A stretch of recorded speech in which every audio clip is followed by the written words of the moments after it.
Hey friends, we are back with more of Harry Potter and the Sorcerer's Stone. This is chapter 14, Norbert the Norwegian Ridgeback. Quirrell, however, must have been braver than they thought. In the weeks that followed, he did seem to be getting paler and thinner, but he didn't look as though he'd cracked yet. Every time they passed the third-floor corridor, Harry, Ron, and Hermione would press their ears to the door to check that Fluffy was still growling inside. Snape was sweeping about in his usual bad temper, which surely meant that the stone was still safe. Whenever Harry passed Quirrell these days, he gave him an encouraging sort of smile, and Ron had started telling people off for laughing at Quirrell's stutter. Hermione, however, had more on her mind than the Sorcerer's Stone. She had started drawing up study schedules and color-coding all her notes. Harry and Ron wouldn't have minded, but she kept nagging at them to do the same. "Hermione, the exams are ages away." 10 weeks, Hermione snapped. "That's not ages, that's like a second to Nicholas Flamel." "But we're not 600 years old," Ron reminded her. "Anyway, what are you studying for? You already know it all." "What am I studying for? Are you crazy? You realize we need to pass these exams to get into the second year? They're very important. I should have started studying a month ago, but I don't know what's gotten into me." Unfortunately, the teachers seemed to be thinking along the same lines as Hermione. They piled so much homework on that the Easter holidays weren't nearly as much fun as the Christmas ones. It was hard to relax with Hermione next to you, reciting the 12 uses of dragon's blood or practicing wand movements. Moaning and yawning, Harry and Ron spent most of their free time in the library with her, trying to get through all their extra work. "I'll never remember this," Ron burst out one afternoon, throwing down his quill and looking longingly out the library window. It was the first really fine day they'd had in months. The sky was clear, forget-me-not blue, and there was a feeling in the air of summer coming. Harry, who was looking up Dittany and 1,000 magical herbs and fungi, didn't look up until he heard Ron say, "Hagrid, what are you doing in the library?" Hagrid shuffled into view, hiding something behind his back. He looked very out of place in his moleskin overcoat. "Just looking," he said in a shifty voice that got their interest at once. "And what are you lot up to?"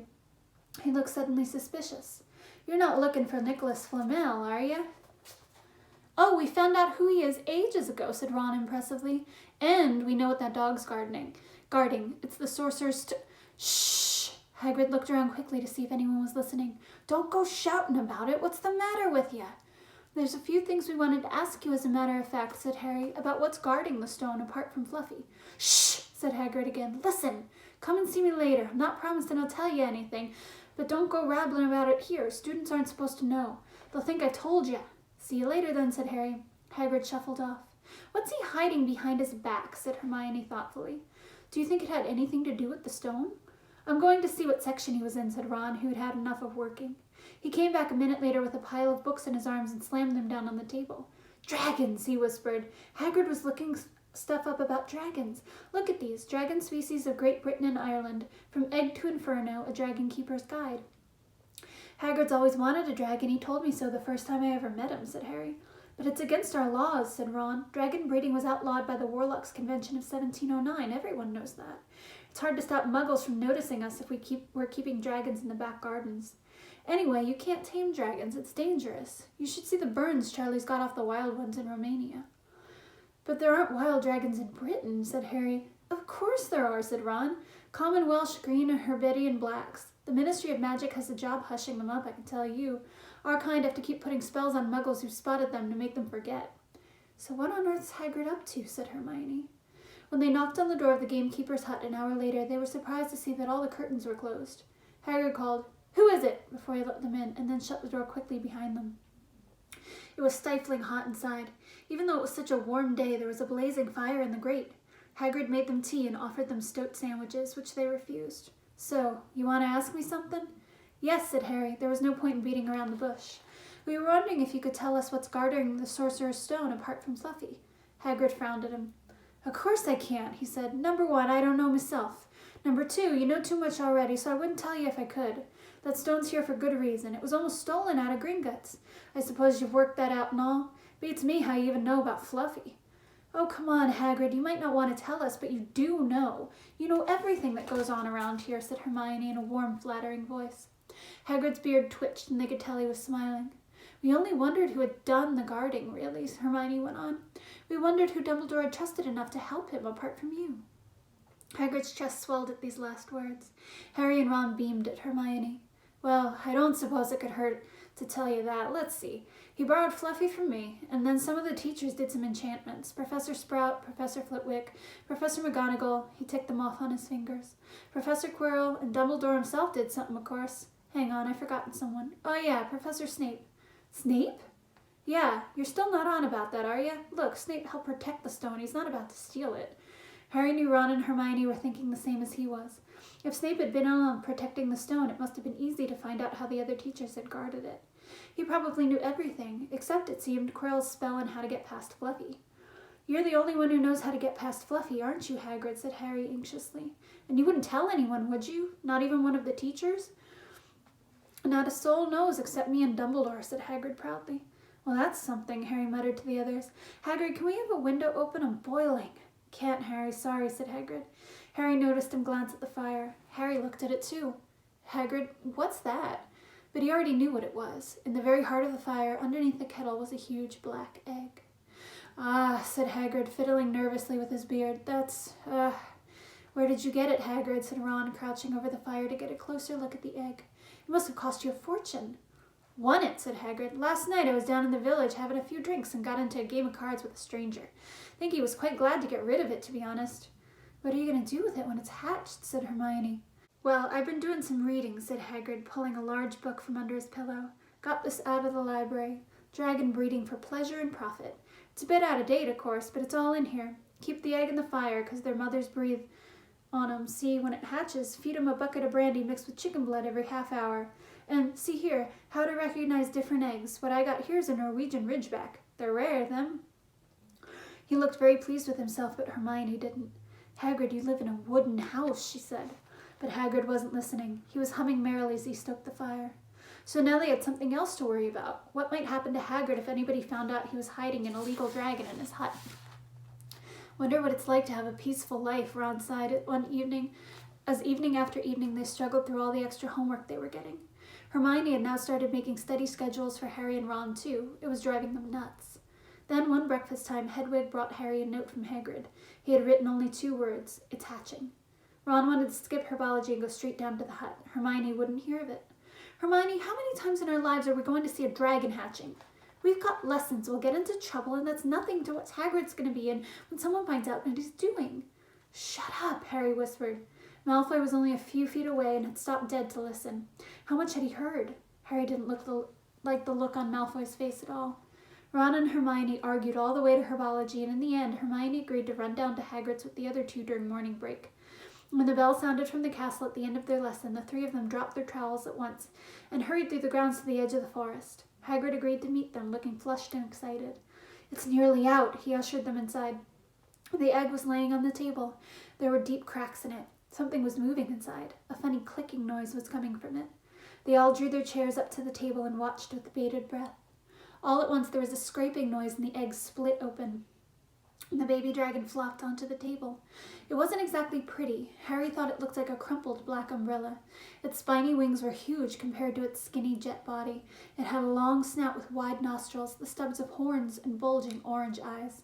It sneezed. A couple of sparks flew out of its snout. Isn't he beautiful? Hagrid murmured. He reached out a hand to stroke the dragon's head. It snapped at his fingers, showing pointed fangs.